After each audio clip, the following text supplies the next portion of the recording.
माझ्या यूट्यूब चॅनलमध्ये तुमचं मनापासून स्वागत करते। शुभ सकाळ, तुमचा दिवस खूप आनंदात जावो। आज शनिवार आहे, सुट्टीचा दिवस, त्यामुळे मुलं थोडं आरामातच उठतात आणि त्यानुसार सगळीच कामे पुढे पुढे सरकत जातात। म्हणजे रोज जी कामे आपली 9 वाजता संपतात ती कामे सुट्टीच्या दिवशी 9ला सुरू होतात। आता मुलाच्या फरमाईशानुसार आज नाश्त्याला व्हाईट सॉस पास्ता करायला घेतला। त्यासाठी पहिले एका पातेल्यामध्ये पाणी उकळायला ठेवलं आणि त्यामध्ये पास्ता टाकून घेतला। हा पास्ता उकळते तोपर्यंत ज्या भाज्या अवेलेबल होत्या त्या मी कट करून घेतल्या। एक 5 ते 10 मिनिट हा पास्ता उकळू दिला। थोडासा मऊ झाला की मग तो पास्ता एका चाळणीमध्ये काढून घेतला, जेणेकरून त्यातलं सगळं पाणी खाली जाईल आणि तो पास्ता सेपरेट होईल। एका पॅनमध्ये बटरमध्ये ज्या भाज्या मी कट केल्या होत्या त्या परतून घेतल्या व त्याला थोडंसं मऊ होण्यासाठी ठेवलं।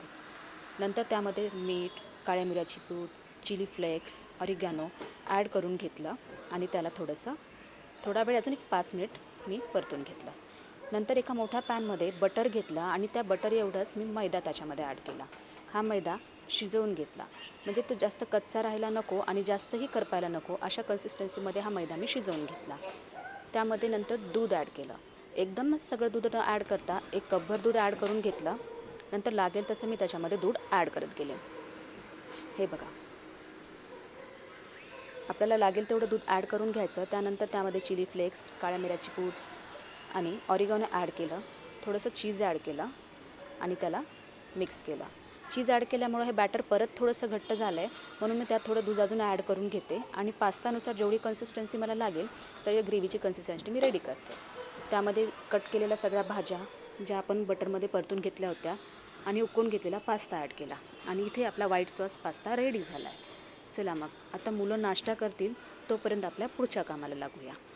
आज सुट्टी त्यामुळं मुलांचं कपाट आवरायला काढलं। हे बघा, इथे एक माझं वॉर्डरोब आहे। मुलांसाठी माझ्याकडे असं सेपरेट वॉर्डरोब नाही आहे। माझं जे वॉर्डरोब आहे त्यातले जे खालचे 2 कंपार्टमेंट आहेत ते मी माझ्या मुलांसाठी वापरते। एकामध्ये मी माझ्या मुलीचे कपडे आणि तिच्या वस्तू, तर दुसऱ्यामध्ये माझ्या मुलाचे कपडे आणि त्याच्या वस्तू अरेंज करते। पण हे कितीही आवरून ठेवले तरी मुलं पाहिजे तेव्हा 3 वस्तू त्यांना मिळत नाही आणि एक ड्रेस काढताना 4 ड्रेस खालीवर करून ठेवतात। त्यासाठी मी डीमार्टमधून अशा 1-2 बास्केट्स घेऊन आले आहे। बऱ्यापैकी मोठ्या बास्केट्स आहेत, क्वालिटी चांगली आहे आणि आपण त्याला ट्रॉलीसारखं बाहेरही असं ओढून घेऊ शकतो। तर त्याच्यामध्ये एकामध्ये मी आता माझ्या मुलाचे कपडे आणि त्या दुसऱ्यामध्ये माझ्या मुलीचे कपडे अरेंज करायला घेते।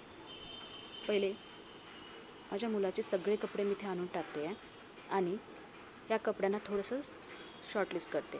म्हणजे जे कपडे आपण कधी वापरतो आहे किंवा कधीच आपल्याला नेहमी लागत नाही, म्हणजे विंटरचे कपडे एक साईडला, जे फंक्शनल ड्रेस असतात ते एक साईडला, जीन्स, टी शर्ट्स हे सगळे असे सेपरेट करून घेते। त्यापैकी बरेच कपडे असे असतात की जे आपल्याला वर्षातून एकदा किंवा 2दाच लागतात। म्हणजे आपण 15 ऑगस्टसाठी वेगळा टी शर्ट्स घेतो, त्यानंतर असे बरेच जे कपडे असतात ते आपल्याला स्कूलच्या फंक्शननुसार घ्यावे लागतात। तसे कपडे पण एक साईडला करून घेते। टी शर्ट कसे फोल्ड करायचे याचा छोटासा एक मी शॉर्ट माझ्या चॅनलवर ॲड केला आहे। त्यानुसार ह्या टी शर्टचे मी छोट्या घड्या करून घेते। जीन्स एक साईडला, टी शर्ट्स असे सगळे कपडे मी घड्या करून घेत आहे। हे बघा, व्हिडिओ जरी ही कामे 5 मिनिटात होत आहेत असं दिसत असलं तरी याला बराच वेळ लागतो। इथे माझे सगळे कपडे फोल्ड होत आले आहेत।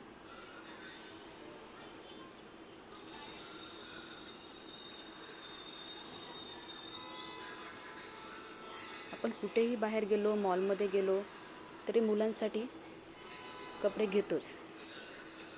त्यातले बरेचसे कपडे वापरात येतात, काही कपडे लगेच लहान होतात, पण कपडे हे वाढतच जातात।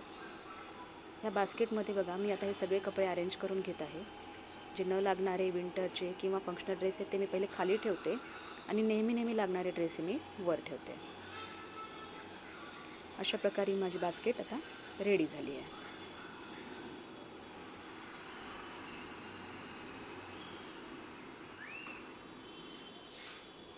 हे पहा, आता काही एक्स्ट्राच्या वस्तू असतात, म्हणजे सॉक्स, गॉगल किंवा बेल्ट, ह्या सगळ्या वस्तू मी एका छोट्याशा ऑर्गनायझरमध्ये म्हणा किंवा एक छोटीशी बास्केट आहे माझी, त्याच्यामध्ये मी या वस्तू बाजूला काढून घेते। चला मग आता मुलीचे कपडे आवरायला घेऊया। मुलाचे कपडे आवडणे त्या मानाने बऱ्यापैकी सोपं आहे, कारण T shirt, formal, jeans, pant एवढ्या व्हरायटीमध्ये त्यांचे कपडे होऊन जातात. पण मुलींचे कपडे, बापरे, त्यांचे फ्रॉक, वेस्टर्न, इंडियन, स्कर्ट, हे सगळे कपडे मी आता घड्या करून घेत आहे. हे सगळे कपडे घड्या केल्यानंतर मला असं वाटलं की ती ट्रॉली जी मी बास्केट जी आणली आहे ती या कपड्यांसाठी मावेल की नाही, कारण फ्रॉकला बऱ्यापैकी जास्त जागा लागली. त्यामुळे आधी पहिले फ्रॉक ठेवून घेतले आणि नंतर जीन्स, टी शर्ट्स किंवा मग जे स्वेटर वगैरे ते खाली ठेवले आणि कपडे अरेंज करायला लागले.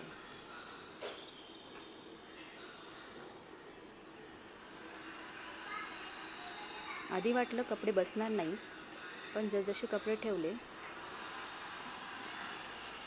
त्यानुसार माझे सगळे कपडे या बास्केटमध्ये बसून गेले आहेत. हे बघा. आता या दोन्ही ट्रॉली मी माझ्या वॉर्डरोबमध्ये अरेंज करते. ज्यासाठी मला पहिले 2 कंपार्टमेंट लागले होते ते कपडे सगळे एकाच कंपार्टमेंटमध्ये बसले आहेत. आणि वरच्या ह्याच्यामध्ये मी एक्स्ट्राचं जे काही सामान असेल ते सामान, गॉगल, बेल्ट, ज्वेलरी, सॉक्स, त्यांच्या दोघांच्या पिगी बँक, हेडफोन, एक्स्ट्राचे बेल्ट्स, रेग्युलर युनिफॉर्म मी वर ठेवते आहे, कारण ते मिळायला वेळ लागू नये. कसा वाटला हा तुम्हाला माझा व्हिडिओ? आवडला असेल तर प्लीज लाईक, शेअर आणि सबस्क्राईब करा.